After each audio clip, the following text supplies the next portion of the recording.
James Gunn হঠাৎ করে ইন্টারনেটে হাজির হলেন আর সঙ্গে সঙ্গে ভক্তদের মধ্যে তৈরি হলো তুমুল উত্তেজনা। তিনি শেয়ার করলেন জিম লির আঁকা এক নতুন আর্ট, যেখানে লেক্স লুথর তার আইকনিক আর্ম স্যুট পরে দাঁড়িয়ে আছে আর তার বিপরীতে রয়েছে সুপারম্যান।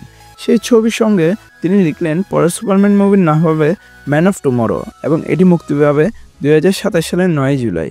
খবরটি সামনে আসতে ভক্তরা আনন্দে মাতোয়ারা হয়ে উঠল, কারণ এই আর্টওয়ার্ক তৈরি করেছেন ডিসি কমিক্সের প্রেসিডেন্ট জিম লি নিজেই।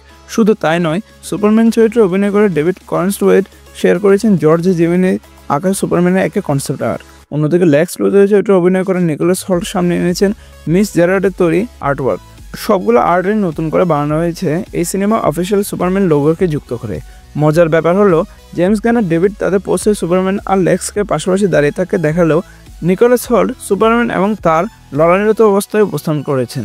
মানে স্পষ্টই বোঝা যাচ্ছে লেক্স এই সিনেমায় কোনো না কোনোভাবে দ্বিমুখী খেলা খেলতে চলেছে। গত কয়েক সপ্তাহ ধরে আমরা শুনে আসছি জেমস গান আসলেই সুপারম্যান মুভির সিক্যুয়েল নিয়ে কাজ শুরু করেছেন। তার পরিকল্পনা হলো পুরো সিরিজে মোট 4টি ফিল্ম আনা। আসলে করবে না এবার কেন? এবছরের সবচেয়ে সফল সুপার হিরো সিনেমা হলো সুপারম্যান। শক্তিশালী রিভিউ, দুর্দান্ত রেসপন্স আর $611 মিলিয়ন বক্স অফিস কালেকশন সবাই প্রমাণ করে দেয় সিনেমাটা কতটা জনপ্রিয় হতে পেরেছে। যদিও আন্তর্জাতিক বাজারের পারফরমেন্স কিছুটা গড়পড়তা ছিল। জেমস গান সম্প্রতি পিসমেকার সিজন 2 প্রিমিয়ারের সময় বলেছিলেন, তিনি ইতিমধ্যে সুপারম্যান সাগা পরের গল্প লেখা শেষ করেছেন। খুব শীঘ্রই এর প্রোডাকশনও শুরু হবে। আর এবার তো আনুষ্ঠানিক ঘোষণা এসেই গেল। গল্পটা কী হবে তা এখনও অজানা, তবে ডিসি কমিক্সকে বক্তারা জানেন লেক্স লুথরের আর্ম ওয়ার স্যুট লাইভ অ্যাকশনে এবারে প্রথম দেখানো হবে। পাশাপাশি সুপারম্যান আর লেক্স লুথরের সম্ভাব্য টিম আপও অনেকের আগ্রহ বাড়িয়ে তুলেছে।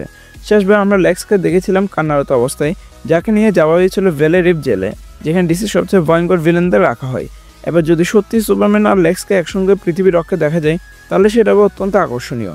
কারণ সুপারম্যান শক্তি আর লেক্সের বুদ্ধিমত্তা একত্রিত হলে সেটা হবে এক অভূতপূর্ণ সংযোগ। সিনেমার নাম ম্যান অফ টুমরো, যা আসলে সুপারম্যানের আরেকটি পরিচিত উপাধি। এই নামে 1995 থেকে 1999 সাল পর্যন্ত 16 ইস্যুর একটা কমিক বুক প্রকাশিত হয়েছিল, যেখানে প্রথম ইস্যুতে লেক্স লুথরের কামব্যাক দেখানো হয়, পঞ্চম ইস্যুতে লেক্সের বিয়ে হয় আর পঞ্চদশ ইস্যুতে সুপারম্যান লোয়েস লেনকে উদ্ধার করে নিরন আর সিলভার ভানশি থেকে। এমনকি এই নামে আরেকটা অ্যানিমেটেড ফিল্মও রয়েছে, যদিও তার গল্প নেওয়া হয়েছে সুপারম্যান বার্থরাইট কমিক থেকে। তাহলে এবার হয়তো আমরা ভিন্ন কিছু দেখব, যেখানে লেক্স নিজের নাম ও অবস্থান পুনরুদ্ধার করবে, সুপারম্যানের সাথে মিলে পৃথিবীকে রক্ষা করবে। আর এই কারণে সম্ভবত সুপারগার্লের সিনেমার টাইটেল থেকে ওমেন অফ টুমরো নামটা বাদ দেওয়া হয়েছে। আগামী দিনগুলোর রিলিজ ক্যালেন্ডারও দারুণ ব্যস্ত। 2026 সালে 26 জুন আসবে সুপারগার্ল সিনেমা, 11 সেপ্টেম্বর মুক্তি হবে ক্লে ফেস, এরপর 2027 সালে জুলাই ম্যান অফ টুমরো আর অক্টোবর দি ব্যাটম্যান পার্ট 2 আসবে। মানে এক বছরের মধ্যে আমরা পাচ্ছি সুপারম্যান 2 আর ব্যাটম্যান 2। এই সাথে 2028 সালের শুরুতে আলোচনা রয়েছে ওয়ান্ডার ওম্যান মুভিও।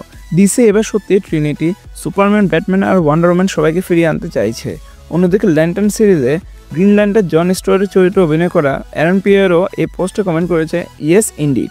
মানে ডিসির অভ্যন্তরের সমন্বয় আর কানেকশন স্পষ্ট। মার্ভেলের দিক থেকে 2026 আর 2027 সুপার হিরো ভক্তদের জন্য হবে অত্যন্ত হাইপফুল। তাই বলা যায় পরবর্তী 2 বছর হতে চলেছে সত্যিই ঝড়ের মতো। তবে প্রশ্ন হলো, এই ঘোষণা এখনই কেন দেওয়া হলো?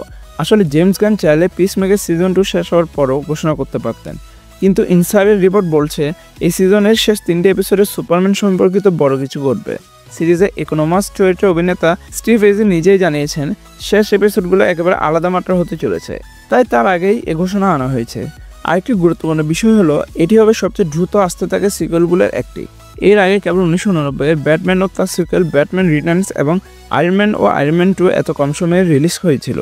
এবার সুপারম্যান ও ম্যান অফ টুমরোর মধ্যেও থাকছে মাত্র 2 বছরের ব্যবধান। জেমস গানের শেয়ার করা ছবিতে দেখা যাচ্ছে লেক্স লুথর দারুণ আত্মবিশ্বাসী আর সুপারম্যান প্রস্তুত এক নতুন রূপে। এখন ভক্তরা তাকিয়ে আছে কি চমক অপেক্ষা করছে তাদের জন্য। আপনারা কি মনে করেন, সুপারম্যান এবং লেক্স কাদের বিরুদ্ধে টিম আপ করবে? আমরা কি অবশেষে ব্রেনিয়াককে দেখতে পাবো? কমেন্টে জানান আপনার মতামত। ভিডিও ভালো লাগলে লাইক আর সাবস্ক্রাইব করতে ভুলবেন না। Thanks a lot for watching guys. দেখা হবে পরে কোনো ভিডিওতে।